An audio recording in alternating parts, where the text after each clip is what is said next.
राज्याच्या मंत्री आज मेघना बोर्डीकर नांदेड आणि हिंगोलीच्या दौऱ्यावरती त्यानंतर आपल्यासोबत आहेत। खरं तर ताई, आज तुम्ही नांदेड आणि हिंगोलीचा दौरा केला, नेमका दौरा कशासाठी होता आज? नांदेडचा दौरा हा श्रीजया चव्हाण तेथील आमदार यांनी जॉब फेअर ठेवलं होतं, त्याचे उद्घाटक म्हणून मला बोलवलं होतं। आणि हिंगोलीचा वसमत हा दौरा मी संपर्क मंत्री इथे झाल्यापासूनचा पहिला दौरा आहे आणि आमच्या भारतीय जनता पार्टीच्या संघटनात्मक हा दौरा होता। खरं तर तुम्ही आता हिंगोलीमध्ये बोलताना वसमतच्या भाजपच्या कार्यकर्त्यांनी पदाधिकाऱ्यांनी खदखद व्यक्त केली आहे। नेमकी ही खदखद आता वर काय येते? कारण शासन महायुतीचं आहे तरी खदखद येते कार्यकर्ते। हे बघा, आपल्याच हक्काचा माणूस आला तर मन मोकळं होत असतं। त्या पद्धतीने त्यांनी त्यांच्या रोजच्या ज्या काही अडचणी त्यांना भेडसावतात त्या माझ्याकडे सांगितलेल्या आहेत। ह्यापुढे त्यांच्या तशा अडचणी राहणार नाही।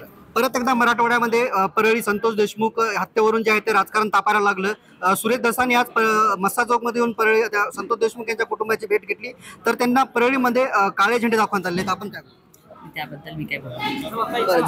जीबीएस संदर्भात काय उपाययोजना शासन राबवते आणि काय आवाहन करणार?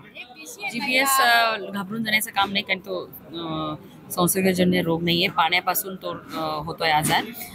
पुणे काही परिसरातल्याच लोकांना तो झालेला आहे। त्यामुळे तरी पण आपली आपली स्वच्छता पाळली पाहिजे, लोकांनी काळजी घेतली पाहिजे। निश्चितच होत्या मंत्री मेघना बोर्डीकर जीबीएस संदर्भात जे आहे ते आपापली सर्वांनी काळजी बाळगली पाहिजे असे आव्हान त्यांनी जे आहे ते महाराष्ट्रातील नागरिकांना केले आहे। कॅमेरामॅन ज्ञानेश्वर वानखेडेचा मी रमेश चेंडके, टीव्ही 9 मराठी, हिंगोली, वसमत।